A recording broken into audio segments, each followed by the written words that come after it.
எனக்காக புறக்கணிக்கப்பட்டீ, அதனால் நான் ஏற்றுக்கொள்ளப்பட்டேன். எனக்காக அவமானம் அடைந்து, எனக்காக அவமானம் அடைந்து உம் மகிமையிலே பங்கு பெற செய்தே. எனக்காக அவமானம் அடைந்து உம் மகிமையிலே பங்கு பெற செய்தே.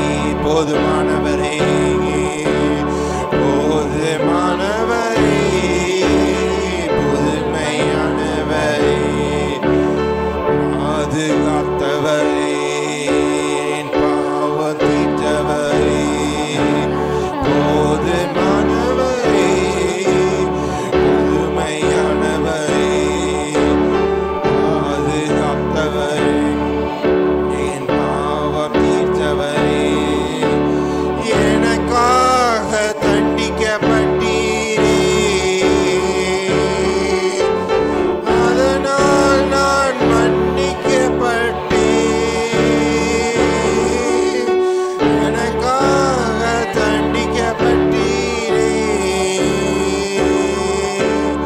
அதனால் நான் மன்னிக்கப்பட்டேன். எனக்காக காயப்பட்டீரே, சுகத்தை பெற்றுக்கொள்ளுங்கள்.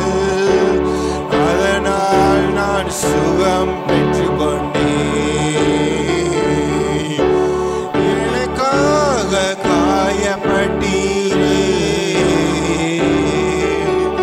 அதனால் நான் சுகம் பெற்றுக்கொண்டேன். போதுமானவரே, போதுமானவரே, புதுமையானவரே, பாதுகாப்பவரே, என் பாவம் தீர்த்தவரே, போதுமானவரே, புதுமையானவரே, பாதுகாப்பவரே, என் பாவம் தீர்த்தவரே. பாவங்கள் சுமந்ததனால் நான் நீதிமானாய் மாற்றப்பட்டேன். அந்த பாவங்கள் சுமந்ததனால் நான் நீதிமானாய் மாற்றப்பட்டேன். மரணத்தை ஏற்றுக்கொண்டதால் நீ ஏற்றுக்கொண்டேன். இயேசு மரணத்தை ஏற்றுக்கொண்டதால்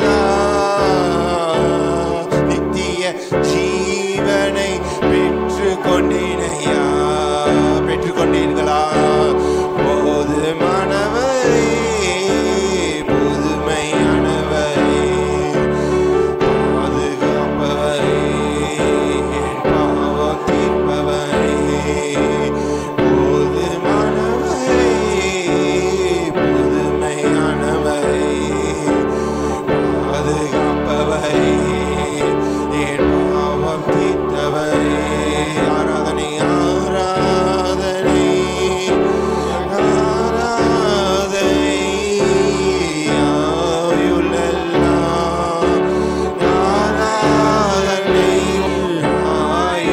ஆயுளெல்லாம் ஆராதனை. போதுமானவரை கடைசியாய்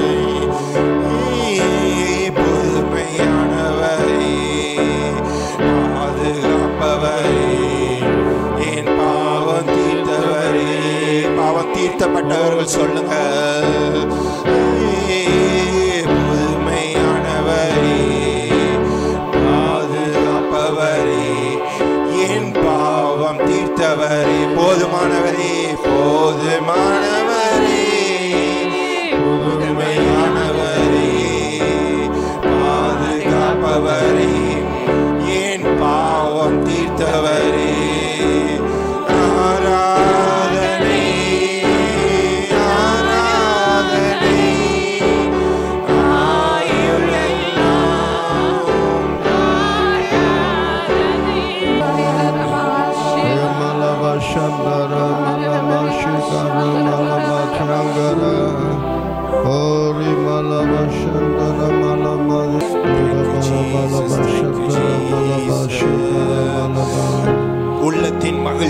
நீர்தானையா, இல்லத்தில் எல்லாமே நீர்தானையா. உள்ளத்தின் மகிழ்ச்சி நீர்தானையா, இல்லத்தில் எல்லாமே நீர்தானையா. உள்ளத்தின் மகிழ்ச்சி நீர்தானையா, இல்லத்தில் எல்லாமே நீர்தானையா. என் தேவைய நீர்தானே, ஜீவனுள்ள நாளெல்லாம் என் தேவையெல்லாம் நீர்தானே. ஜீவனுள்ள நாளெல்லாம் உள்ளத்தின் மகிழ்ச்சி நீர்தானையா. பொங்குதா இல்லத்தில் எல்லாமே நீர்தானையா. என் உள்ளத்தின் மகிழ்ச்சி நீர்தானையா, இல்லத்தில் எல்லாமே நீர்தானையா. என் தேவையெல்லாம் நீர்தானே. ஜீவனுள்ள நாளெல்லாம் என் தேவையெல்லாம் நீர்தானே. ஜீவனுள்ள நாளெல்லாம் உள்ளத்தின் மகிழ்ச்சி நீர்தானையா. ரட்சிப்பின் சந்தோஷம் உள்ளத்தில் எல்லாமே நீர்தானையா. உள்ளத்தின் மகிழ்ச்சி நீர்தானையா, இல்லத்தில் எல்லாமே நீர்தானையா. கோபங்கள் எரிச்சல்கள் அகற்றி எறிந்து விட்டேன். நம்பியுள்ளேன் உம்மையே நன்மைகள் செய்திடுவேன். நம்பியுள்ளேன் உம்மையே நன்மைகள் செய்திடுவேன். கோபங்கள் எரிச்சல் அகற்றிவிட்டேன். நம்பியுள்ளேன் உம்மையே நன்மைகள் செய்திடுவேன். உள்ளத்தின் மகிழ்ச்சி, உள்ளத்தின் மகிழ்ச்சி நீர்தானையா. என் இல்லத்தில் எல்லாமே நீர்தானையா. இயேசு வந்த வீடு உள்ளத்தில் மகிழ்ச்சி நீர்தானையா. இல்லத்தில் எல்லாமே நீர்தானையா. என் தேவையெல்லாம் நீர்தானே. சொல்லலாமா? ஜீவனுள்ள நாளெல்லாம் சந்தோஷப்படுவார். என் தேவையெல்லாம் நீர்தானே. அவர் சந்தோஷப்படுகிறாரா? ஜீவனுள்ள நாளெல்லாம் என் தேவையெல்லாம் நீர்தானே. ஜீவனுள்ள நாளெல்லாம் என் வேலைகள் எல்லாமே உமக்காக தானே செய்கிறேன். என் படிப்பு எல்லாமே உம் நாம மகிமைக்காக. என் வேலைகள் எல்லாமே உம் நாம மகிமைக்காக. என் பாடல்கள் எல்லாமே உம் பிரசன்னம் வருவதற்காக.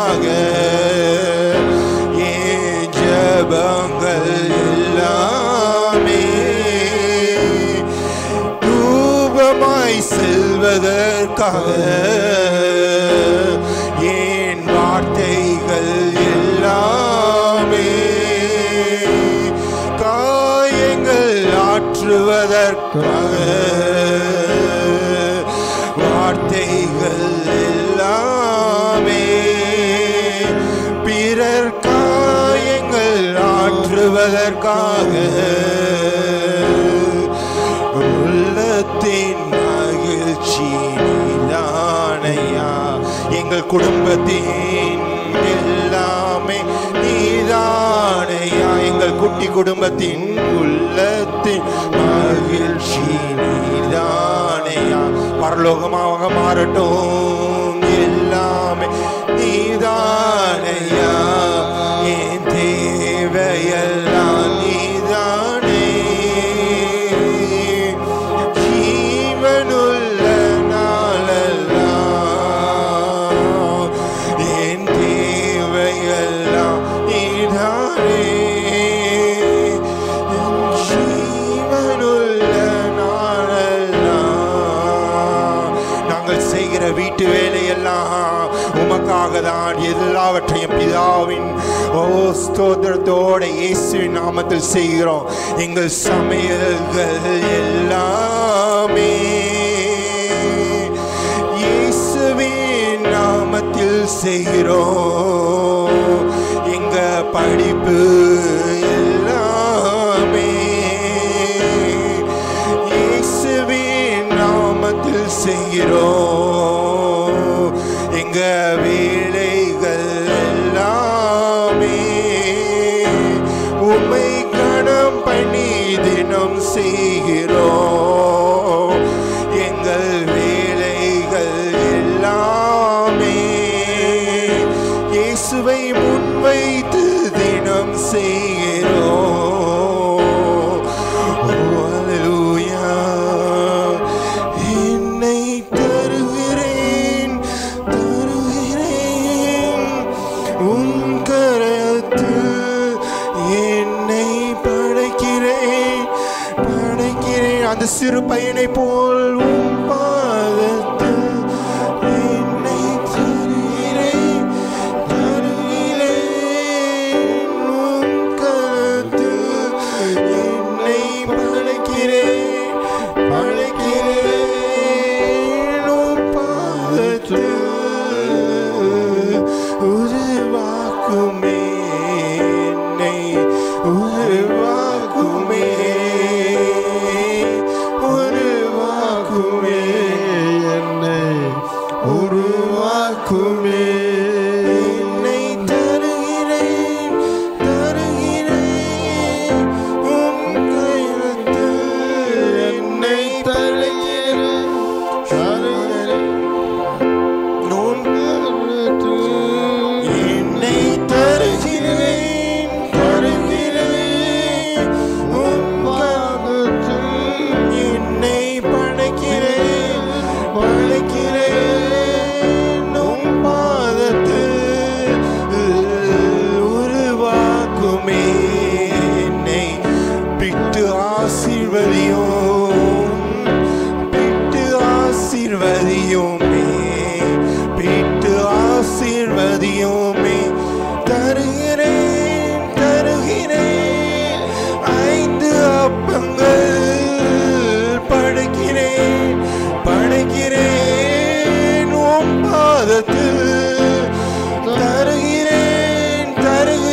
இவ்வளவுதான் வாழ்க்கை மிச்சம் இருக்கிறது.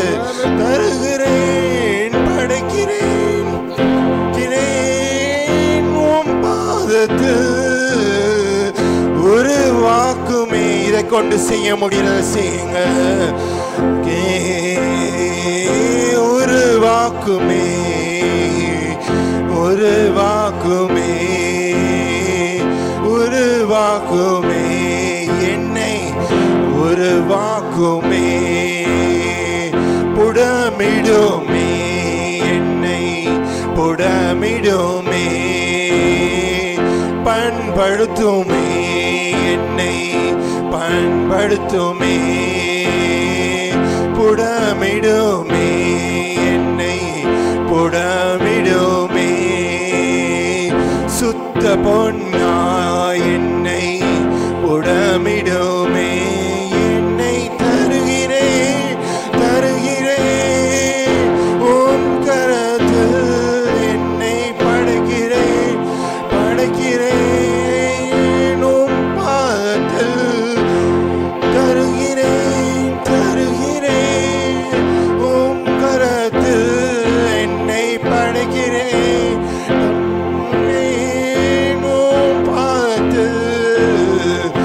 உருவாக்குமே என்னை இயேசுவே, உருவாக்குமே என்னை உருவாக்குமே.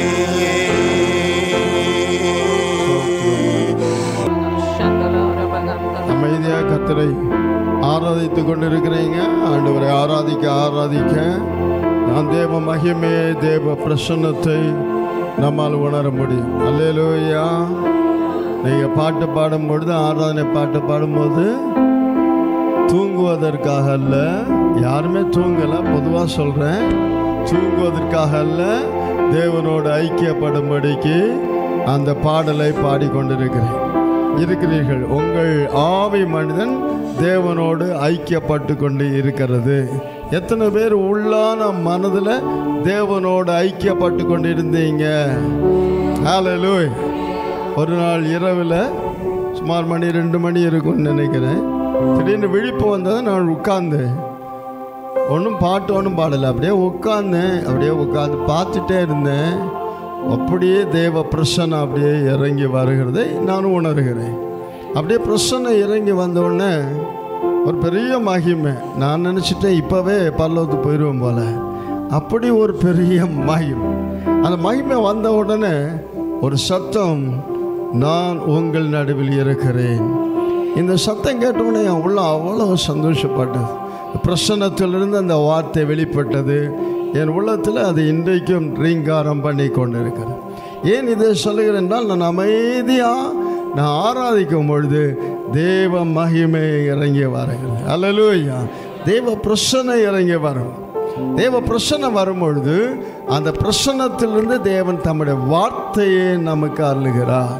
சில வேளை தேவ பிரசன்னம் வரும்போது, சென்ற வாரம் பாஸ்டர் நம்ம பேசும்போது பேசலாம், அவங்க இப்போ கர்த்தர் ஜெபத்தில் நடத்துகிறார். சின்ன பிள்ளைகள்லாம் மேலே போன உடனே அவங்க சொன்னாங்க, அந்த பிள்ளைகள்லாம் மேலே போங்கன்னு சொல்லி அனுப்பிவிட்டு மற்றவங்க இங்கே இருந்தீங்க.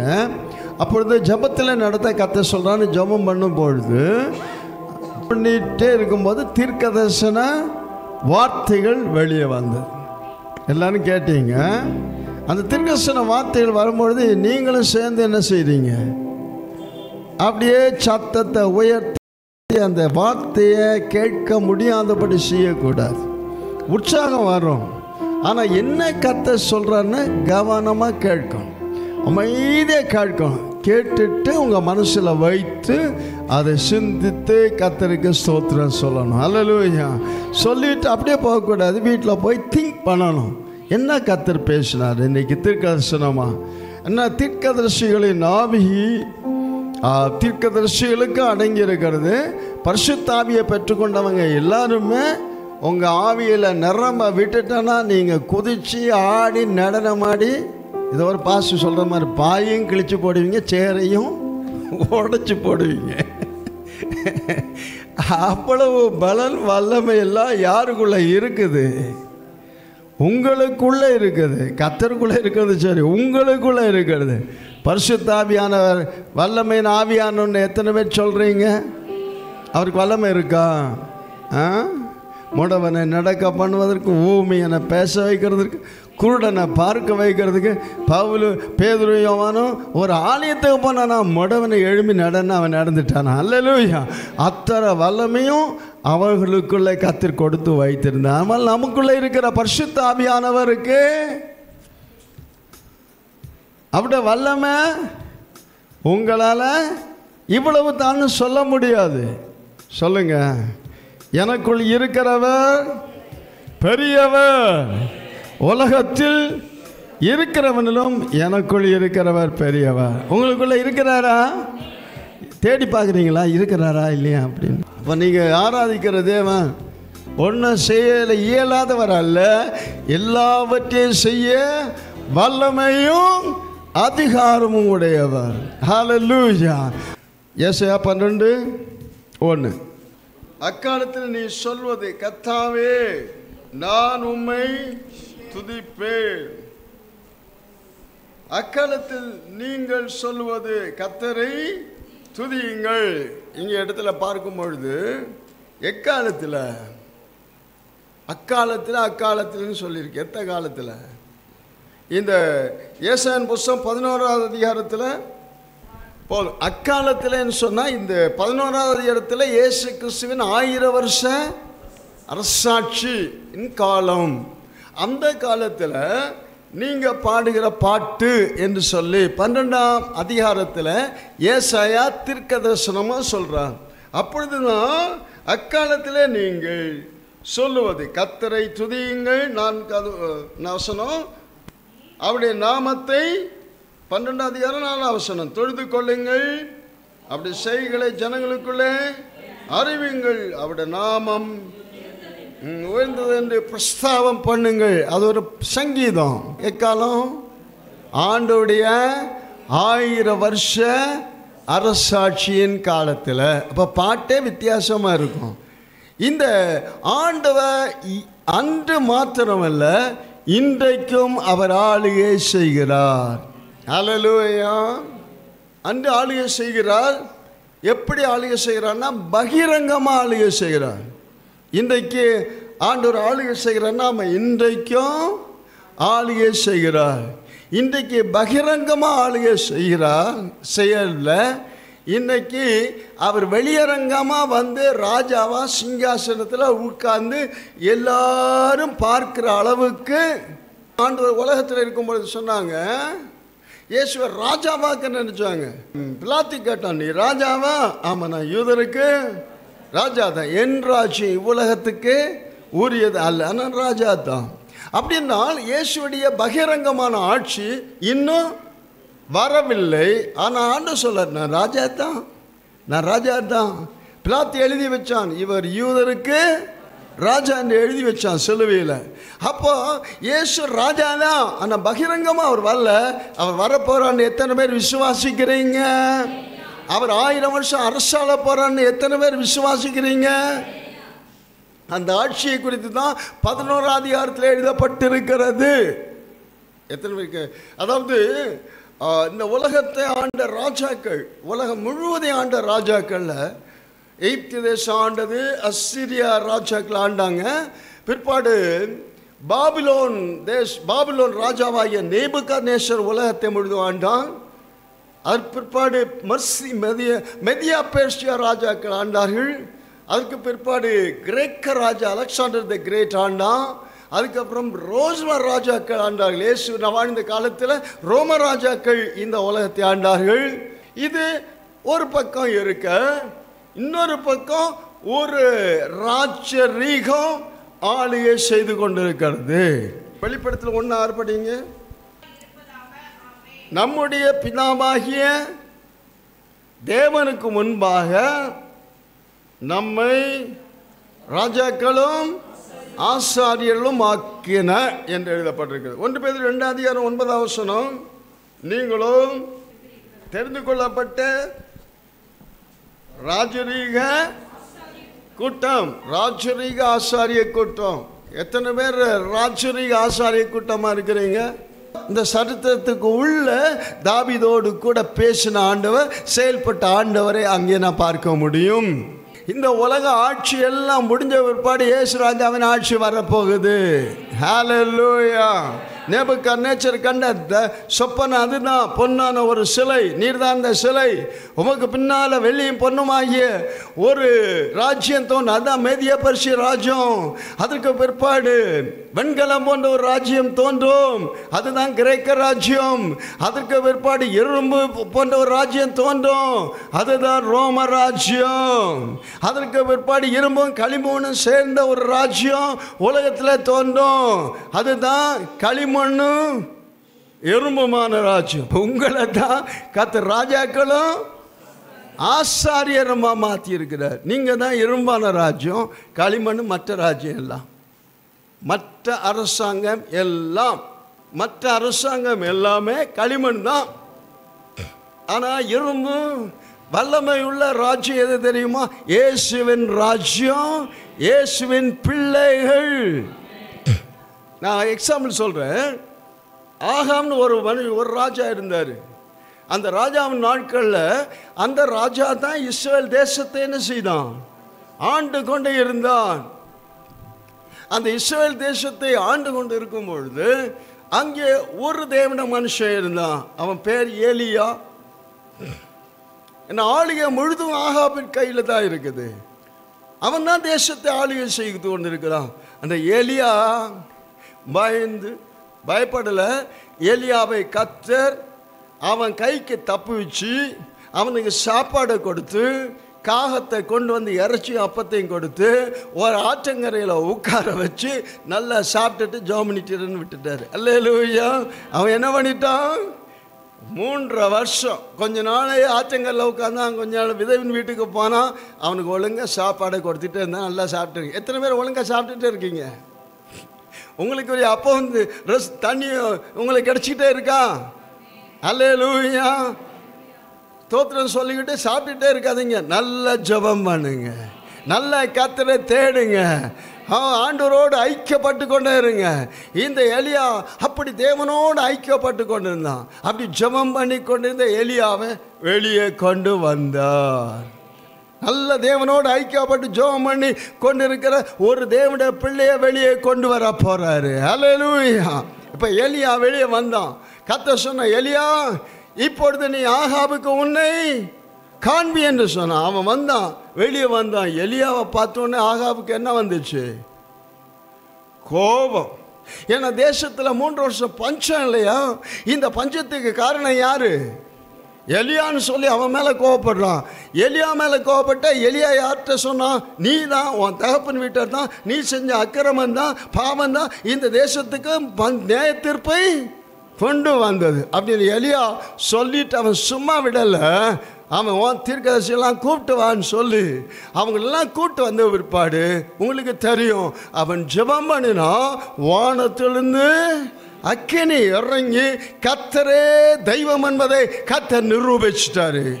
நிரூபித்த உடனே எல்லா ஜனங்களும் யார் பக்கம் வந்துட்டாங்க?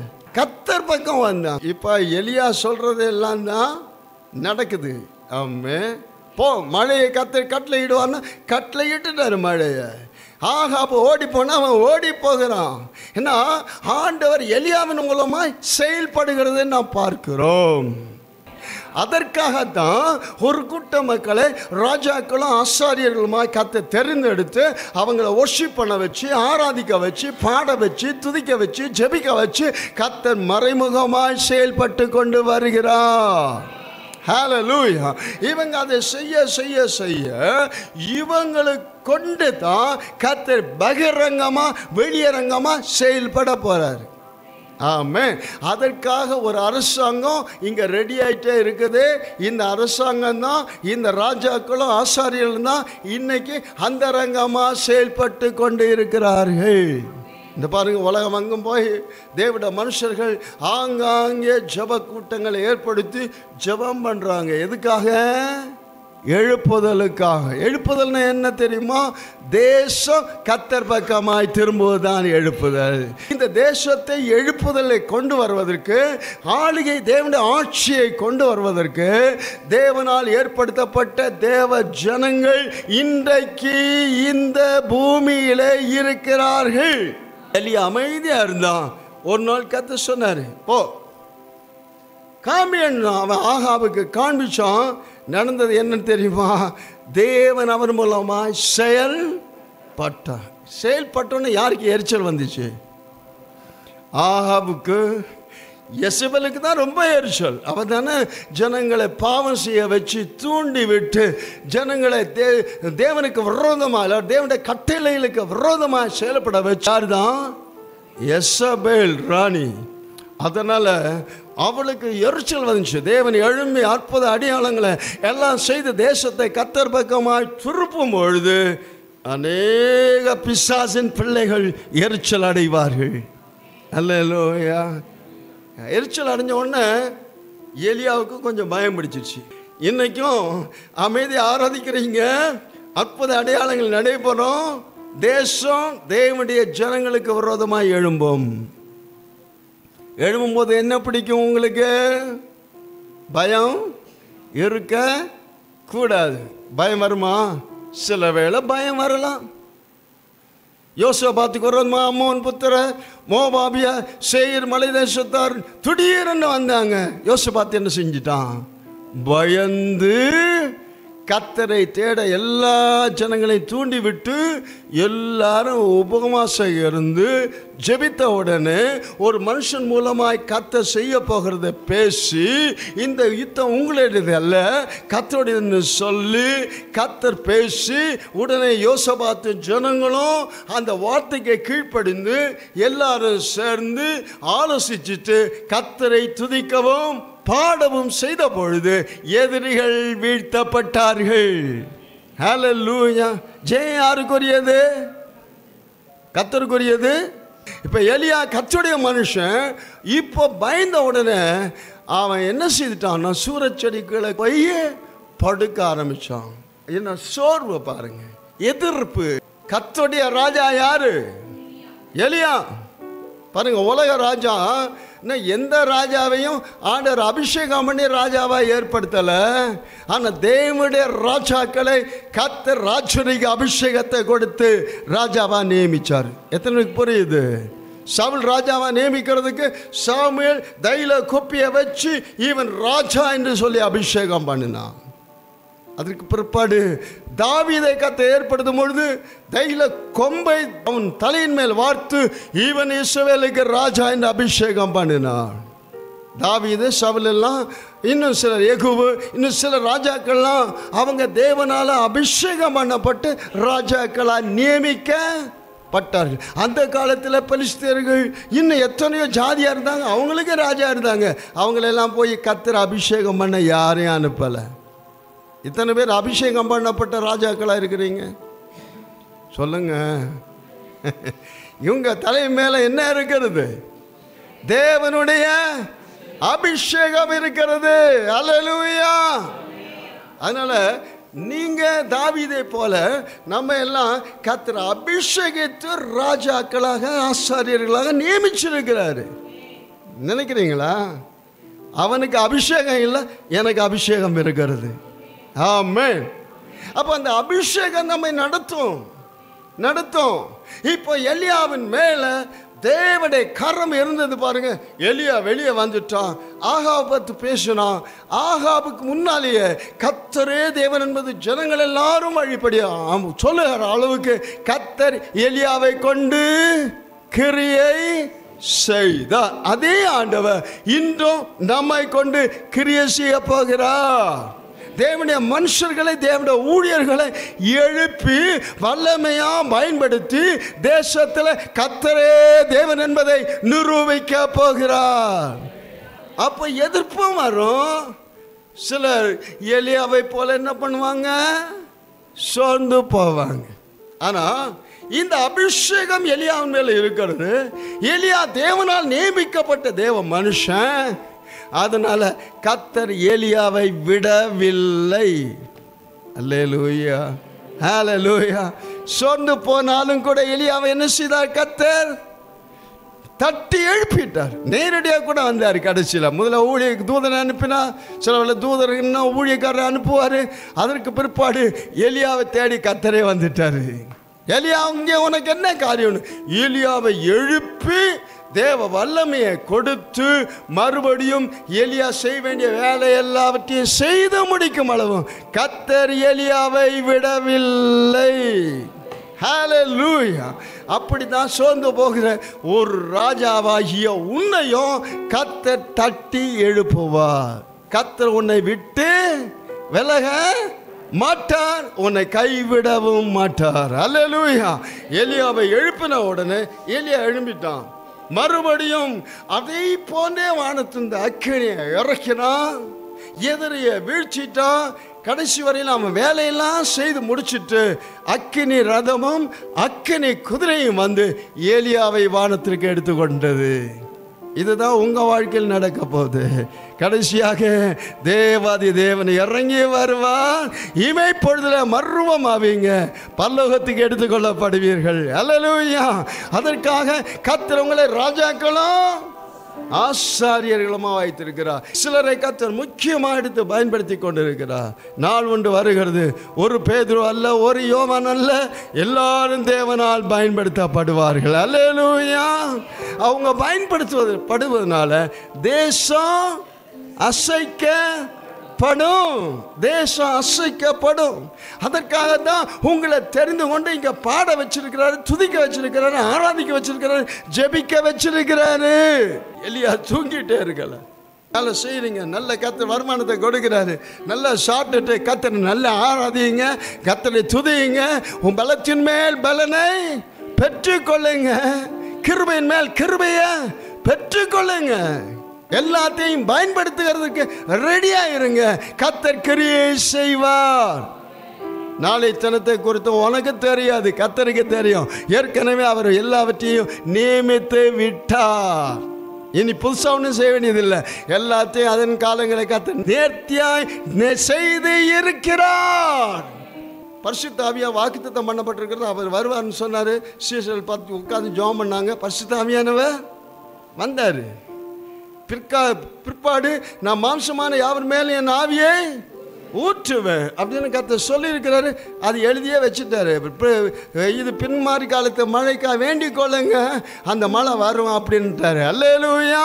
பைபிள் வந்து written and revealed word of God, அதாவது எழுதப்பட்ட வெளிப்படுத்தப்பட்ட தேவனுடைய வார்த்தை அடங்கிய புத்தகம் தான் வேத புத்தகம். அக்கினி வர்றதுக்காக ஜெபம் பண்ணுங்கன்றாரு. நான் ஏற்கனவே அக்கினி என்ன செய்ய போறேன்? அனுப்ப போறேன். தேசத்தை திருப்ப போறேன். தேசத்து ஜனங்கள் மத்தியில் அசைவை உண்டு பண்ண போகிறேன். வானத்தை பூமியை நான் இன்னும் அசைய பண்ண போகிறேன். அதற்காக என் பிள்ளைகளை நான் உருவாக்கி ஜெப ஆவி அவங்களுக்கு கொடுத்து சுத்திகரிச்சு அவங்க வார்த்தையிலிருந்து வாழ்கிற வார்த்தையை அக்கினி ஜுவாலையா மாற்றி எலியாவிலிருந்து புறப்பட்ட வார்த்தையை போல மாற்றி நான் தேசத்தை சந்திக்க போகிறேன். ஹல்லேலூயா. 5 அதிகாரம் 25வது வசனம். அதாவது ஆண்டோடைய கோபம் பற்றி எரியும் அந்த இடத்துல இருக்குது. ஆகையால் கர்த்தருடைய கோபம் தமது ஜனங்களுக்கு விரோதமாய் மூண்டது. அவர் தமது கையை அவர்களுக்கு விரோதமாய் நீட்டி பர்வதங்கள் அதிரத்தக்கதாய் அவர்கள் பிணங்கள் நடுவீதியில் குப்பை போலாகத்தக்கதாகவும் அவர்களை அடித்தார். இவை எல்லாவற்றிலும் அவருடைய கோபம் ஆறாமல் இன்னும் அவருடைய கை நீட்டினபடியே இருக்கிறது அப்படின்னு சொல்லிட்டு அடுத்த வசனத்தில் சொல்றாரு, அவர் தூரத்தில் ஜாதியாருக்கு ஒரு கொடியை ஏற்றி அவர்கள் பூமியின் கடையாந்தரங்களிலிருந்து பயில் காட்டி அழைப்பார். அப்பொழுது அவர்கள் தீவிரமாய் வேகமாய் வருவார்கள். அவர்களில் விடாய்த்தவன் இடறுகிறவனும் தூங்குகிறவனும் உறங்குகிறவனும் இல்லை. இந்த இடத்துல பாசிக்கும்போது கர்த்தருடைய கோபம் தேவனை அறிந்தும் அவரை அங்கீகரிக்காத, அவருடைய வார்த்தைக்கு கீழ்ப்படியாத, செவி கொடுக்காத முரட்டாட்டம் உள்ள இஸ்ரவேல் ஜனங்கள் மேல வந்தது. அப்புறத்தை சொல்றார், அது இன்னும் பற்றி எரிந்து கொண்டே இருக்கிறது. ஆனா ஒண்ணு நான் என்ன பண்ணுவேன், அவர் தூரத்திலிருந்து ஒரு ஜாதிக்கு கொடியேற்றி அவர்களை பூமியின் கடாந்திரத்திலிருந்து அழைத்து பிரித்தெடுத்து அவர்களை என் ஜனமாக மாற்றி அவர்கள் நடுவில் அவர்களை நான் விடாய்க்க விடமாட்டேன், இடற விடமாட்டேன், தூங்க விடமாட்டேன், உறங்க விடமாட்டேன். அவங்க பலவான்களாக இருப்பாங்க. அல்லேலூயா. இப்போ புறஜாதிகள் மத்தியிலேருந்து தெரிந்தெடுத்த தேவ பிள்ளைகள் தான் நீங்கள் நான். அவங்கள தள்ளிட்டு என்னையும் கர்த்தர் தெரிந்தெடுத்து வச்சிருக்கிறாரு. உங்கள் மத்தியில் பரிசுத்த ஆவியானவரை கர்த்தர் அனுப்பி இன்றைக்கு செயல்பட்டு கொண்டே இருக்கிறார். உங்களுக்குள்ள விடாய்த்தவன் இல்லை. நல்ல தேவனோடு ஐக்கியப்பட்டு பாருங்க, ஜெபம் பண்ணி பாருங்க, தேவனோட உறவு வைத்து பாருங்க. உங்களுக்கு உள்ளேயே எந்த விடாய்த்த நிலைமையும் இருக்க போவது இல்லை. ஹல்லேலூயா. தூங்குறவன்னா சோம்பேறி தான் போய் தூங்கிட்டே இருப்பானா. அவனை தூங்குறவனும் இல்லை, உறங்குறவனும் இல்லைன்னா அவன் ஆவிக்கிற வாழ்க்கையில தளர்ந்து போய் எலியாவை போல இல்லாவிட்டா யோனாவை போல தூங்குறவனா இருக்க மாட்டான். கர்த்தர் அவனை எழுப்பி செய்யற வேலையை செய்ய வச்சிருவாரு. கர்த்தரோடு நீ ஐக்கியப்பட்டா உன்னை கர்த்தர் அப்படிதான் மைப்பாரு. உன் கர்ச்சிப்பு எப்படி இருக்கும்? சிங்கத்தின் கர்ச்சிப்பை போல இருக்கும். அப்படின்னா நீ கர்ச்சித்தாலே தேசமே அசையும். சிங்கம் கர்ச்சித்தா என்ன பண்ணும்? தேசமே அசையும். அப்புறம் அப்பளவுக்கு வல்லமையும் அதிகாரத்தையும் யாருக்கு கொடுத்து வச்சிருக்கிறார் ஆண்டவர்? அவருடைய ராஜாக்களுக்கும் ஆசாரியர்களுக்கும். எத்தனை பேர் புரியுறீங்களோ புரிஞ்சுங்க. அப்ப நம்ம இடத்துல கொடுக்கிற அதிகாரத்தை நம்ம வெளிப்படுத்தணுமா வேண்டாமா? மரக்கால என்ன செய்யாதீங்க, மூடி வச்சிடாதீங்க. உங்க வெளிச்சம் சகல மனுஷருக்கு முன்பாகவும் பிரகாசிக்க கடவது. தேவன் இப்ப எலியா மூலமா அது வெளிப்பட்ட மாதிரி நம்ம மூலமா வெளிப்பட கர்த்தரை நோக்கி ஜெபம் பண்ணுவோம் கொஞ்ச நேரம். ஸ்தோத்திரம் ஆண்டவரே, ஸ்தோத்திரம் ஆண்டவரே, ஸ்தோத்திரம் ஆண்டவரே. சொல்லுங்க, ஸ்தோத்திரம் ஆண்டவரே, ஸ்தோத்திரம் ஆண்டவரே. எங்களை அழைத்த அழைப்பும் கிருபா வரங்களும் மாறாதவைகள், மாறாதவைகள், மாறாதவைகள், மாறாதவைகள். ஆண்டவரே, இஸ்ரவேல் ஜனங்களை அழைத்த அழைப்பு கிருபா வரம் அவர்களை விட்டு விலகவில்லை. மறுபடியும் கர்த்தர் அவர்களை திருப்பி கொண்டு வருவார். இப்பொழுது எங்களுடைய காலம் ஆண்டவரே, எங்களுடைய காலம் ஆண்டவரே. எங்களை அழைத்த அழைப்பின் படியே, கிருபா வரங்களின் படியே நீர் எங்களை நடத்துவீர், நீர் எங்களை நடத்துவீர். எங்களுக்குள்ள விடைத்தவன் ஒருவனும் இருப்பது இல்லை. ஓ, எங்களுக்குள்ள பலன் இருக்கிறது. ராஜாவின் கம்பீரம் எனக்குள்ளே இருக்கிறது. எங்கள் ராஜா எங்கள் நடுவில் இருக்கிறார்.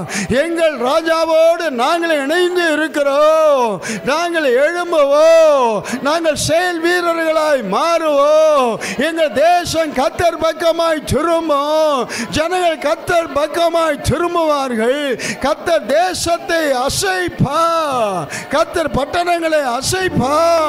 தீவிரமாய் தேவனுடைய செயல் நடக்கும், நடக்கும்.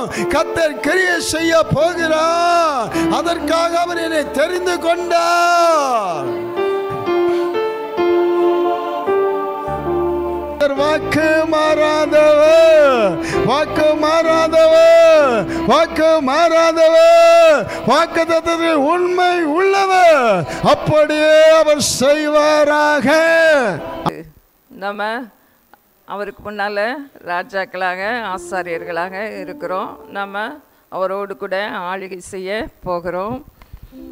ஒவ்வொருத்தருக்கும் ஒவ்வொருத்தருக்கும் ஏதாவது ரொம்ப பிடிச்சது இருக்கும். சாட்சி சொல்ல கேட்டேன். சாட்சி சொன்னவங்களுக்காக நன்றி. ஊக்குவிக்கிற ஒரு ஊழியம். சகரியா 13:9 கடைசி பகுதியில் அவர்களின் நாமத்தை தொழுது கொள்ளுவார்கள். 13:9 கடைசி பகுதி. கர்த்தர் என் தேவன் என்று சொல்லுவார்கள். The Lord is my God. என் கடவுள். எத்தனை பேர் சொல்கிறீங்க? எனக்கு தெய்வம் சொல்லுங்க. எனக்கு என் கர்த்தராகிய இயேசு கிறிஸ்து எனக்கு ஆண்டவர், என்னுடைய தெய்வமாய் இருக்கிறார். என் தெய்வம் என்று சொல்லி அவங்க சொல்லுவாங்க. நான் யார் இதெல்லாம் நான் நிறைய பேச விரும்பலை. 13:9 I will bless him and will say it is my people. இது என் ஜனம் என்று நான் சொல்லுவேன். அது ஆங்கிலத்தில் இருக்குது. I will bless him and will say it is my people. அவங்கள என்ன செய்வேன்? நம்ம அவரை பிளஸ் பண்ண போகிறோமா? அவர் பிளஸ் பண்ணுவேன்னு சொல்கிறாரா? இது என் ஜனம் என்று நான் சொல்லுவேன் இருக்கு. இன்டர்நேஷ்னல் வெர்ஷனில் I will bless him and will say it is my people. உங்கள் பேரை போட்டுக்கோங்க. என்ன அவர் என்ன செய்வார்? ஆசீர்வதித்து என்ன அவருடைய மகன் என்று அவர் சொல்லுகிறார். இனிமேல் சொல்ல போகிறாரா? எத்தனை பேரை குறித்து என் மகள் என் மகன் சொல்லி ஆண்டவர் உங்களை குறித்து சொல்லுகிறாரா? சொல்கிறேன்னு சொல்கிறாரு. நான் சொல்லுவேன். தமிழில் எப்படி இருக்குது? இது என் ஜனம் என்று நான் சொல்லுவேன் இருக்கு. நியூ இன்டர்நேஷ்னல் வெர்ஷனில் எடுத்துக்கிட்டா I will bless him and will say it is my people. என் ஜனம். அதுக்கு மாற்று கருத்தே கிடையாது. மாற்ற ஏதாவது நீங்கள் ஏதாவது கோட் பண்ணி போட விரும்புகிறீங்களா? இல்லை, இது சேம் தான். இயேசு கிறிஸ்து நேற்றும் இன்றும் என்றும் மாறாதவர். இந்த மாதம் ஆசீர்வாதத்தின் மாதம். இன்றைக்கு உள்ள வசனம் 2 கொரிந்தியர் ஒரு பிள்ளைன்னா என்ன செய்யும்? என்ன செய்யும்? கீழ்ப்படியும். கீழ்ப்படுகிற பிள்ளையை தான் என்ன செய்வோம்? எனக்கு பிள்ளைன்னு நான் சொல்லுவேன் இல்லையா? இது என் ஜனம், இது என் பிள்ளை, என் மகன், என் மகள் என்று நான் சொல்லுவேன். நான் இனி உன்னை குறித்து அப்படி தான் சொல்ல போகிறேன். உன்னை பிளஸ் பண்ணுவேன். உன்னை குறித்து என்ன செய்வேன்? நீ ஏன் டாட்டர்ன்னு சொல்லி நான் சொல்லுவேன். நீ யாருக்கும் நீ அனாதை இல்லை. நீ என்னுடைய மகள். நீ எங்கேயோ பிறந்து வளர்ந்த, யாரோ ஒன்று ஆதரிச்சாங்க. ஆனால் நீ யாரு? என்னுடைய மகள், என்னுடைய டாட்டர்னு சொல்கிறாரு. எத்தனை பேர் இருக்கீங்க இல்லையா? அவர் மகளா நீங்கள்? சொல்லுங்களேன். அவர் என்ன குறித்து, உங்களை குறித்து என்ன சொல்கிறாரு? என் ஜனோன்னு சொல்லி சொல்லுவார். இன்னமும் என்ன செய்வார்? சொல்லுவார். நீங்கள் மட்டும் நெக்லெக்ட் பண்ணாதீங்க, நிராகரிக்காதீங்க, ரிஜெக்ட் பண்ணாதீங்க. ஆண்டவரே நீங்கள் என்ன செய்வீங்க? என்ன ஐ வில் பிளஸ் ஹிம்னா என்னது? இனியும் ஆசீர்வதிப்பார். என்ன நீர் என்ன செய்வீர்? ஆசீர்வதிப்பீர். இப்போ நம்ம 2 கொரிந்தியர் 9:8 எடுத்துக்கிடுவோமா? அதில் என்ன வருதுன்னா, சம்பூரண ஒரு ஆசீர்வாதம், சகலவித கிருபையும் சகலவித நற்கிரியை எப்பொழுதும் எல்லாவற்றிலும் சம்பூரணம். சொல்லுங்களேன். எப்பொழுதும் எல்லாவற்றிலும் சம்பூரணம். எப்பொழுதும் சொல்லுங்க. எப்பொழுதும் எல்லாவற்றிலும் சம்பூரணம். சகலவித நற்கிரியை. எத்தனை கிரியை? ஒன்றா செய்வீங்க. ஒரு வேலையை செய்கிறோம் வீட்டில். எத்தனை வேலை செய்கிறீங்க? எல்லாத்தையும் இழுத்து போட்டு என்ன செஞ்சுருவீங்க? அத்தனை வேலையும் செய்ய தெரியும். ஆனால் சகலவித நற்கிரியை, ஒரு கிரியை அல்ல, சகலவித நற்கிரியை. சகலவித நற்கிரியை. சிலரெல்லாம் மெச்சிக்கொள்ளாமல் இருக்கவே முடியல. அவங்க செய்த கிரியைகளெல்லாம் பார்க்கும் பொழுது அவங்களுடைய கஷ்டத்தின் மத்தியில் என்ன செய்கிறாங்க? வேலை செய்கிறாங்க, கிரியை செய்கிறாங்க. அது யாருக்காக செய்கிறோம்? யாருக்கென்று செய்கிறோம்? கத்தருக்கென்று செய்கிறோம். ஒரு பாய் போட்டாலும், ஒரு கூட்டுனாலும், சுத்தமாக வைத்து கொண்டாலும் யாருக்காக? என் கத்தர் பார்க்கிறார், என் கத்தர் பார்க்கிறார்னு சொல்லி நம்ம என்ன செய்கிறோம்? சுத்தத்தை காத்துக்கொள்கிறோம். ஆவியானவர் பரிசுத்தமாகுதல் என்ன செய்கிறார்? விரும்புகிறார். 2 கொரிந்தியர் 2:9 இப்போ எடுக்க வேண்டாம், போன வாரம் சொன்னது. இது போன வாரம் ரிவ்யூ பண்ணிகிட்டு இருக்கோம். இந்த வாரம் சகலவித நற்கிரியை உங்களிடத்தில் சகலவித கிருபையை என்ன செய்கிறாரு? பெருக செய்ய வல்லவராக இருக்கிறார். அதே இதை NIV-ல வாசிக்கிறேன். And God is able to bless you abundantly. God is able to bless you abundantly. உன்னை என்ன பண்ணுவார்? கொஞ்சமாக உன்னை ஆசீர்வதிப்பாரும் போல. அப்படி இருக்கா? bless you, God will. Future டென்ஸை குறிக்குது. உன்னை என்ன செய்வார்? God will bless you abundantly. சம்பூர்ணமாக என்ன செய்ய போகிறாரு? உன் தேவன் தானே. ஒன் தேவன் என்று சொல்லி என் ஜனம் என்று நான் சொல்லுவேன் இருக்கு.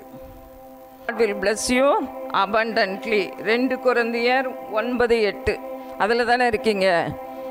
வேற எங்கேயோ போகாதீங்க. சரி, உங்கள் சிந்தனைலாம் இங்கே இருக்கட்டும்.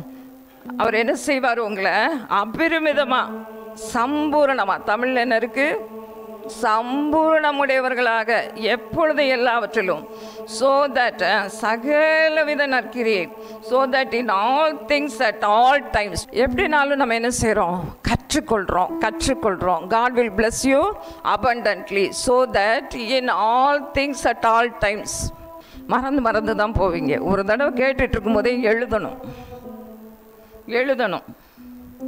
எத்தனை திங்ஸில்? in all things.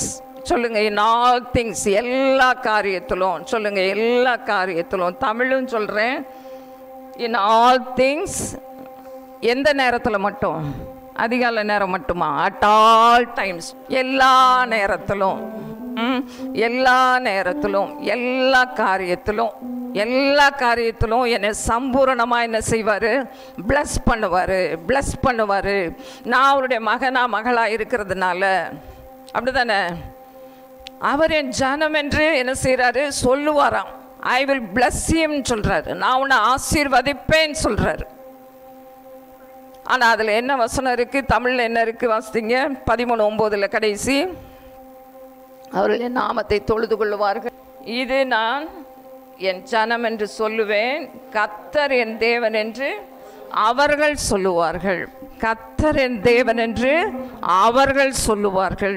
கர்த்தரே தேவன் என்று சொல்லி என்ன செய்யணும்? நீங்கள் சொல்லிக்கொண்டே இருக்கணும். சொல்லுவார்கள் என்று சொல்லி அவர் அவ்வளோ ஆவலாக என்ன செய்கிறாரு? எதிர்பார்க்கிறாரு. அதுதான் அறிக்கை. திரும்ப திரும்ப சொல்லுங்கள், அப்போ தான் தெம்பு வரும். ஒரு பூஸ்ட் குடித்த மாதிரி என்ன வரும்? தெம்பு வரும். திரும்ப திரும்ப என்ன செய்வாங்களாம்? சொல்லிட்டு தான் பிரசங்கத்தை ஆரம்பிப்பாங்களாம். என்ன செய்வாங்களாம்? அப்போ தான் அவங்களுக்கு ரொம்ப போல்ட்னஸ் வருமா. நீதிமான் சிங்கத்தை போல தைரியமாக இருக்கிறார்கள். கண்டினியூஸ் டென்ஸில் இருக்குது. தைரியமாக இருக்கிறாங்க. மாறி மாறி போகிறீங்களா? உங்களுக்கு கோழையாகிடுறீங்களா? திடீர்னு பயப்படாதீங்க. கோழையாகக்கூடாது, வெட்கப்படக்கூடாது. நான்லாம் முன்னால் வெட்கப்பட்டவ தான். இதுக்கு எங்கள் பாஸ்டர் அனுப்புனாங்க. நான் 20 வயதாக இருக்கும்போது இந்த மைக்கே பிடிக்க தெரியாது, நடுங்கும், இப்படி நடுங்கும். ஒரு சாட்சி சொல்லும் போது இதுதான் ஆரம்பம். ஆனால் அந்த இடத்துல முதல்ல என்ன வரும்? முதல்ல எப்படி இருக்கும்? பயமாக தான் இருக்கும். இன்னும் பயந்து தான் இருக்கீங்களா? வீட்டில் சண்டை பண்ணிட்டு வந்து என்ன செய்ய முடியாது? இங்கே துதிக்க முடியாது, பாட முடியாது, ஜெபம் பண்ண முடியாது. அப்போது நீங்கள் சண்டை போட்டுட்டு வந்தால் இங்கே வந்து அந்த சண்டையின் ஆவி என்ன செய்யும்? ஃபாலோ பண்ணிக்கிட்டே இருக்கும். பாவம் வாசல்படியில் என்ன செஞ்சுருக்கோம்? படுத்தே கிடக்கும்.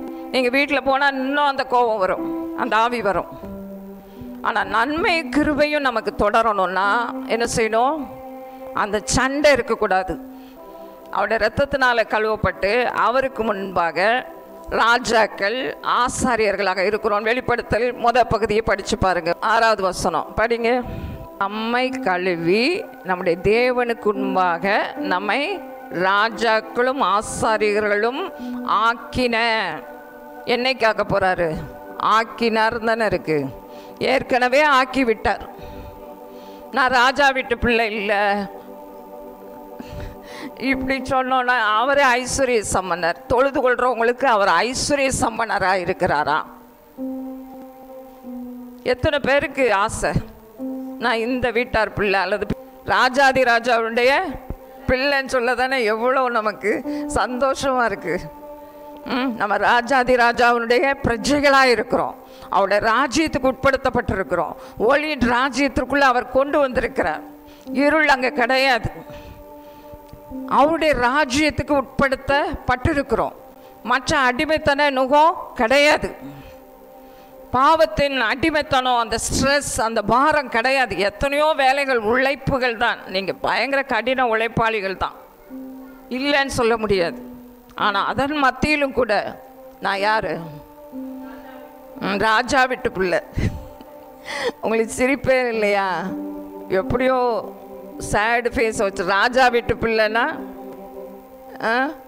தானியேல் என்ன செய்கிறாரு? ராஜபோஜனத்தினால தன்னை தீட்டுப்படுத்தலையாம். அப்படி இருக்கு. சரி, தன் இருதயத்தில் தீர்மானம் பண்ணின தானியேலா பார்க்குறோம். அப்படி தானே? பருப்பு ஆகாரம் சாப்பிட்டு எல்லாரை விட அவர் என்ன செஞ்சாராம்? புஷ்டியாக இருந்தாராம். எனக்கு இதுதான் வேணும், அதுதான் வேணும். ஒவ்வொருத்தருடைய டெஃபிஷியன்சிக்கும் நான் சொல்லித்தரேன். ஆண்டவரே, என்னுடைய குறைபாடெல்லாம் என்ன செய்யும்? நீங்கும். ஒன்றும் குறைவாக இருக்க போகிறதில்ல, ஒன்றுமே குறைவாக இருக்க போகிறதில்ல. ஆனால் உங்களுடைய ஃபெய்த் ஆண்டவர் என்ன செய்கிறாரு? பார்க்குறாரு. நீங்கள் விசுவாசம் உள்ளவர்களா என்று சொல்லி நீங்கள் டெஸ்ட் பண்ணி பாருங்கள். நீங்களே பாருங்கள். அவர் ஒன்றும் உங்களை சோதிக்க வரலை. பயப்படாதீங்க. நீங்களே டெஸ்ட் பண்ணி பாருங்கள். இப்போ டெஸ்ட் பண்ணி பார்த்ததுனால தான் அவங்க என்ன செய்கிறாங்க? சாட்சி சொல்கிறாங்க. அடுத்த தடவை இப்படி ஒரு சாட்சி சொல்லுங்கள். ரொம்ப சந்தோஷமாக, உற்சாகமாக உங்களுக்கு தான் இருக்கும். எங்களுக்கும் என்னது? உற்சாகம். சாட்சி சொல்கிறதுனால, ஆட்டுக்குட்டியானுடைய ரத்தத்தினால, வசனத்தினால அவன் மேலே ஜெயம் எடுக்கிறோம். எத்தனை வித வரங்கள் இருக்கிறது? 9 வித வரங்கள் இருக்குது. அதை மட்டும் நான் டச் பண்ணிவிட்டு இப்போ நம்ம ஜெபம் பண்ண போகிறோம். 1 கொரிந்தியர் 14 தீர்க்க தரிசன வரம் கிரியை செய்யும் பொழுது என்ன செய்யணும்? அமைதியாக இருக்கணும். அந்நிய பாஷை பேசுகிறவங்க என்ன செய்யணும்? தனக்கும் தேவனுக்கும் தெரிய என்ன செய்யணும்? பேசணும். அர்த்தம் சொல்லுகிறவன் இல்லாவிட்டால் அவன் என்ன செய்யணும்? அந்நிய பாஷை பேசி மொழிபெயர்க்கணும். அந்த விண்ணப்பம் வியாக்கியான வரம் இருக்கிறவங்க அதுக்கு மொழியாக்கம் சொல்ல முடியும். அதுக்கு தமிழில் அர்த்தத்தை ஆண்டவர் சொல்லி தருவார். அந்நிய பாஷை தேவனோடு உள்ள ஐக்கியம். அந்நிய பாஷையில் பேசுகிறவன் 1 கொரிந்தியர் 14:2. மனுஷரிடத்தில் பேசாமல் தேவனிடத்தில் பேசுகிறான். தீர்க்க தரிசனம் சொல்லுகிறவனோ மனுஷருக்கு பக்தி விருத்தியும் புத்தியும் ஆறுதலும் உண்டாகத்தக்கதாக பேசுகிறான். அந்நிய பாஷையில் பேசுகிறவன் தனக்கே பக்தி விருத்தி உண்டாக பேசுகிறான். எல்லாம் சேர்ந்து வாசிப்போமே. புரியாததை மட்டும் நான் சொல்கிறேன். உங்களுக்கு எது புரியாத மாதிரி இருக்கோ நான் அதை மட்டும் சொல்ல விரும்புகிறேன். தீர்க்க தரிசனம் சொல்லுகிறவனோ சபைக்கு, சொல்லுங்க, தீர்க்க தரிசனம் சொல்லுகிறவனோ சபைக்கு பக்தி விருத்தி உண்டாக பேசுகிறான். சபைக்கு பக்தி விருத்தி உண்டாக பேசுகிறான். நீங்கள் எல்லாரும் அந்நிய பாஷைகளை பேசும்படி 5வது வசனத்தில் வர்றோம். அந்நிய பாஷைகளை பேசும்படி விரும்புகிறேன். ஆகிலும் சேர்ந்து வாசிங்க. அந்நிய பாஷைகளில் பேசுகிறவன் சபைக்கு பக்தி விருத்தி உண்டாகும்படிக்கு அர்த்தத்தையும் சொல்லாவிட்டால் தீர்க்க தரிசனம் சொல்லுகிறவன் அவனிலும் மேன்மை உள்ளவன். ஆதலால் நீங்கள் தீர்க்க தரிசனம் சொல்லுகிறவர்களாக வேண்டுமென்று அதிகமாய் விரும்புகிறேன். சகோதரரே, நான் உங்களிடத்தில் வந்து உங்களுக்கு ரகசியங்களை வெளிப்படுத்துவதற்காவது, அறிவுண்டாக்குவதற்காவது, தீர்க்க தரிசனத்தை அறிவிக்கிறதற்காவது, போதகத்தை போதிக்கிறதற்காவது ஏதுவானதை நான் சொல்லாமல் அந்நிய பாஷைகளில் மட்டும் பேசினால், அப்படின்னு நான் சொல்கிறேன், மட்டும் இல்லை, என்னால் உங்களுக்கு பிரயோஜனம் என்ன?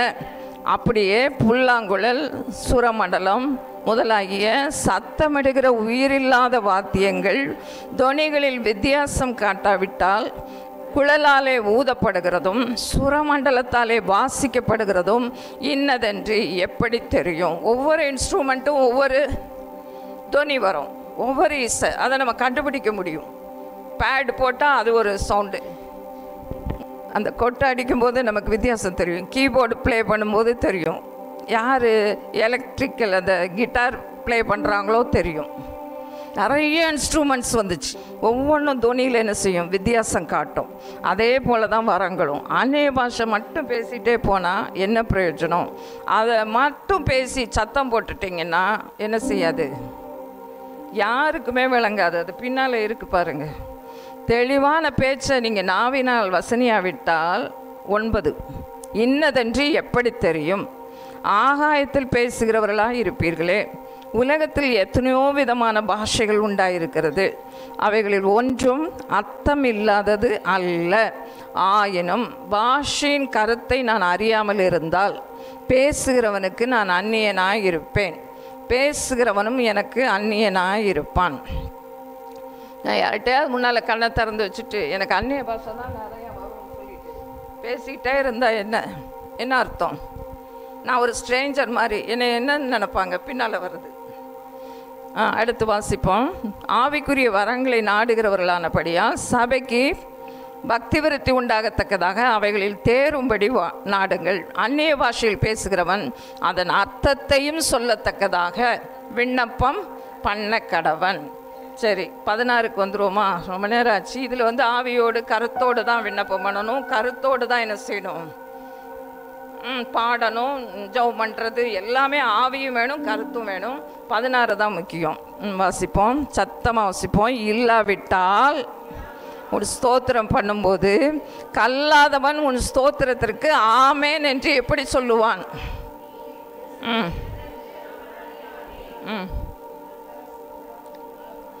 ஆகிலும் மற்றவன் அடைய மாட்டானே.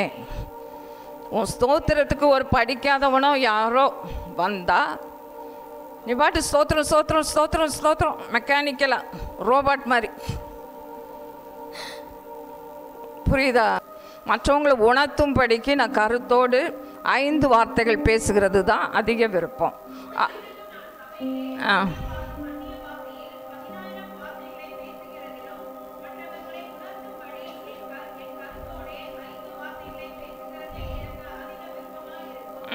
ஐந்து வார்த்தைகளை பேசுகிறதே எனக்கு அதிக புரியுதுல. 5 வார்த்தைகளை பேசுகிறதே அதிக விருப்பம். புதுசாக வந்தவங்ககிட்ட கேட்டு பாருங்க, அவங்களுக்கு என்ன செஞ்சுருக்காது? ஒன்றுமே தெரிஞ்சிருக்காது.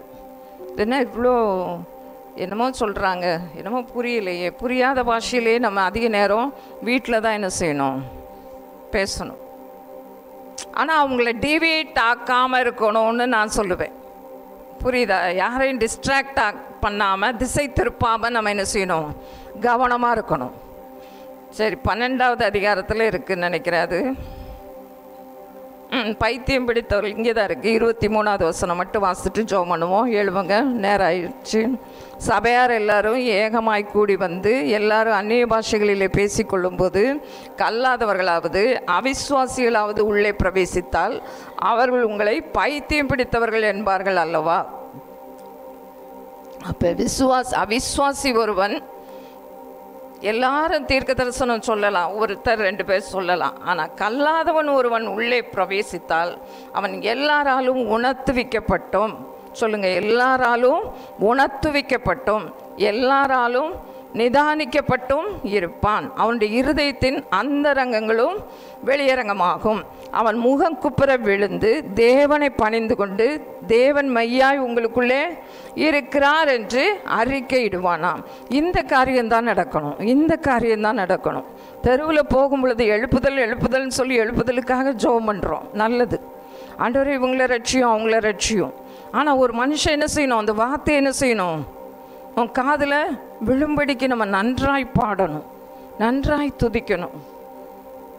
வார்த்தை வரும் பொழுது அமைதியாக இருக்கணும். அப்போ வெளியே ரோட்டில் ஒருத்தன் கூட அந்த வாசலில் கூட உட்கார்ந்தோ நின்றோ அவங்க கவனிக்கும் போது அந்த வார்த்தை என்ன செய்யும்? காதில் விழும்.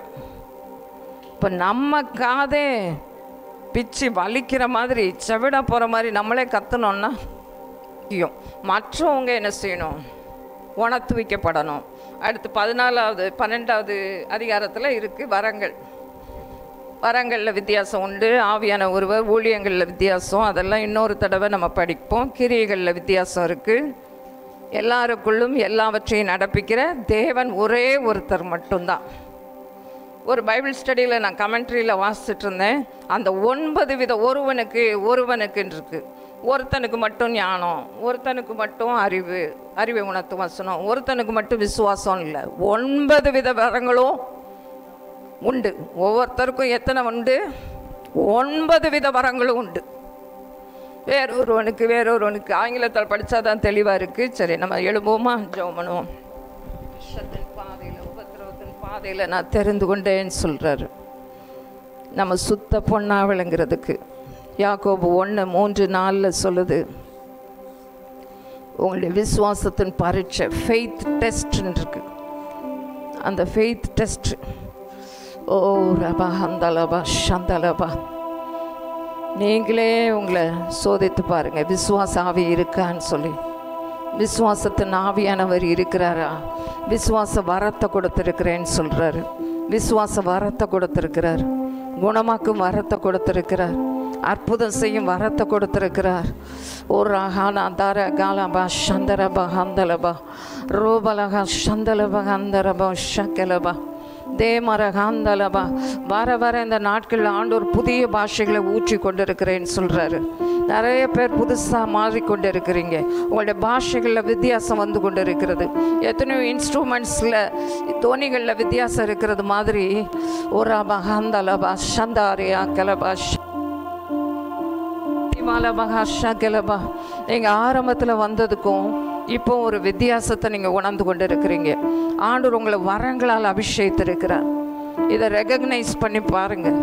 ஒன்றுமே இல்லை, இந்த சபையில் ஒன்றும் இல்லை, 2 குறை சொல்கிறதுக்காக வராதிங்க. நீங்கள் எவ்வளவோ புதுப்பிக்கப்பட்டிருக்கிறத நாங்கள் 2 பேரும் பேசி கொண்டு இருந்தோம் நேற்று. புதிய ஆண்டவர் கிருபையை தரார், பாஷையை தரார். ரபலகா சந்தலபா ஹந்தலபா. முதல்ல நீங்கள் வந்தப்போ அலக்களிக்கிற ஆவி இருந்துச்சு. ஏதோ உங்களுடைய புத்தியெல்லாம் மாறாட்டமான மாதிரி, ஏதோ பித்து பிடித்தது போல இருந்தீங்க. ஆனால் இப்போ உங்களுடைய மனக்குழப்பம்லாம் நீங்கி அமைதிக்குள்ளே வந்திருக்கிறீங்க. அந்த விசுவாச வரத்தை கொடுத்துருக்கிறார். அதனால தான் புதிய அந்நிய பாஷையில் பேசுகிறீங்க. ஆண்டவர் அந்த யுத்த அந்நிய பாஷையை கொடுத்துருக்கிறார். ஆண்டவர் புதிய அந்நிய பாஷையை கொடுத்துருக்கிறார்.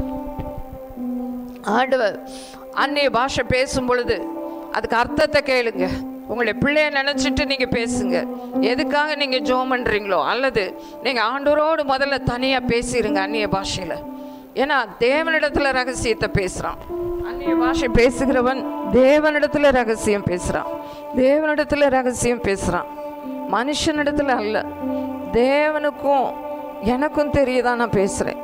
நான் பேசுகிறது யாருக்கும் அதிகமாக என்னுடைய அந்நிய பாஷை நான் வெளியெல்லாம் ரோட்டில் நான் சத்தம் போட்டு பேசி கொண்டு இருக்க தேவையில்லை. என்னுடைய தனி அறையில் அதிகமாக பேசணும். தேவனோடு நான் பேசுகிற இடம் தான் அந்நிய பாஷை ஜபம். அந்நிய பாஷை ஜபம், அந்நிய பாஷை ஜபம். நிமா லக ரபா ஹஷங்கலபா ரீபா லபா ஹந்தலபா ஷகலபா. ஆண்டு சொல்கிறாரு, நிறைய பேருக்குள்ள நான் தீர்க்க தரிசன அபிஷேகத்தை கொடுத்துருக்கிறேன். தீர்க்க தரிசனத்தின் ஆவியை அவங்களுக்கு கொடுத்துருக்கிறேன். தீமாலபா ஹஷகலபா ஹந்தலபா. என்னுடைய தீர்க்க தரிசனத்தை யார் ஏற்றுக்கொண்டாங்களோ, இன்னைக்கும் ஆண்டவர் என்ன உங்களோடு பேசினாரோ, இதுவரையிலும் நீங்கள் பேசலைன்னு சொல்லவே முடியாது. ஒருத்தர் கூட சொல்ல முடியாது. அதெல்லாம் எனக்கும் உங்களுக்கும் தான். பாஸ்டர் எப்போவும் சொல்லுவாங்க, இது எனக்குன்னு சொல்லுவாங்க. ஒரு அபகாந்தால நான் பெருமையாக சொல்கிறதுக்கு இல்லை. ஓ, கர்த்தர் பேசும் பொழுது யார் தீர்க்க தரிசனம் உரைக்காதிருப்பான்? சிங்கம் கட்சிக்கிறது யார் பயப்படாதிருப்பான்? திமாரக சந்தல பகுர பகாந்தல பந்தல பரப துரையாங்கரபா திமால பரகந்தல பந்தலபா. ஆவியை பெறாமல் இருக்காதீங்க, ஆவியை பெறாமல் இருக்காதீங்க. ஒரு பகந்தலபா. வேற ஒருவனுக்குன்ட்டே போகாதீங்க. எனக்கு இல்லைன்னு சொல்லாதீங்க. உங்களுக்குள்ள கொடுக்கப்பட்டிருக்கிறது, பகிர்ந்து கொடுத்திருக்கிறார், இம்பார்ட் பண்ணி இருக்கிறார். உலமாரகா சந்தாலரக தாலரபா. எங்கள் மூலம் அந்த இம்பார்ட்டேஷன் நடந்து கொண்டே இருக்கிறது. அப்படின்னா என்ன? ஆவியானவர் தம்முடைய அபிஷேகத்தை பகிர்ந்து உங்கள் மேல ஊற்றிக்கொண்டே இருக்கிறார். நீங்க ஜெப அபிஷேகத்துல வளர்றதுக்காக, ஓ அந்த தரிசன அபிஷேகத்துல வளர்றதுக்காக, ஒரு பகாந்தாலபா தீர்க்க தரிசன அபிஷேகத்துல வளர்றதுக்காக, அதிகாரத்துல வளர்றதுக்காக, இயேசுவின் நாமத்தினால் அதிகாரத்தோடு நீங்க உரிமை பாராட்டி ஒன்று சொல்லும் போது அது நடக்கும். திமாரகாந்தாலபா. அது நிற்க இடம் இல்லாம ஓடி போயிடும். ரபகாந்தாலபா சந்தலபா கத்தாலபா ரகத்தாலபா. திரும்ப திரும்ப திரும்ப திரும்ப திரும்ப விசுவாச வார்த்தையை சொல்லிக்கொண்டே இருக்க தீர்மானம் எடுங்க. அதுதான் ஆண்டவர் இப்பொழுது சொல்ற காரியம். திரும்ப திரும்ப தீர்மானம் எடுங்க, திரும்ப திரும்ப தீர்மானம் எடுங்க. உங்களுடைய தனிப்பட்ட வாழ்வு, தனிப்பட்ட வட்டம் ரொம்ப முக்கியம். உங்களுடைய குடும்ப வட்டத்தில் நீங்க பேசிக்கொண்டே இருங்க. விசுவாச வார்த்தையை பேச பேசதான் தெம்பு வரும். அப்பதான் உங்க வீட்டுக்குள்ள உங்க நடைமுறை காரியங்கள்ல பேசுங்க. சுகத்தை குறித்த இடங்கள்ல சமாதானம் வேணுமா, சமாதானத்தை குறித்த வார்த்தையை சொல்லிட்டே இருங்க. சரியான தூக்கம் இல்லையா? அப்போ அதுக்குரிய வார்த்தை எடுத்துக்கோங்க. நீங்களே எழுதி வைங்க. ஒரு நோட்டு புஸ்தகத்தில் பேனா எடுத்து எழுதுங்க. ரிமா லபா கந்தலபா சந்தலபா. உங்களுடைய இதயத்தை குறித்த வார்த்தையா? அதுக்கும் வசனம் இருக்கு. ஒவ்வொரு ஆர்கனை குறித்தும், ஒவ்வொரு உள் உறுப்புகளை குறித்தும் உங்களுடைய எதிர்காலத்தை குறித்து வார்த்தை இல்லையா? இருக்கிறது. அதை எடுத்துக்கொள்ளுங்க. பேசிக்கொண்டே இருங்க. திமால சொல்லிக்கொண்டே இருங்க. பயம் வரும் பொழுதெல்லாம், எதிர்மறை காரியம் நடக்கும் பொழுதெல்லாம், ஒரு பகாந்தலபா ஷகலபா திமாலபா சந்தலபா. எத்தனை பேருக்கு இந்த வேளையிலும் அவருடைய ஆசீர்வாதம் வேணும்?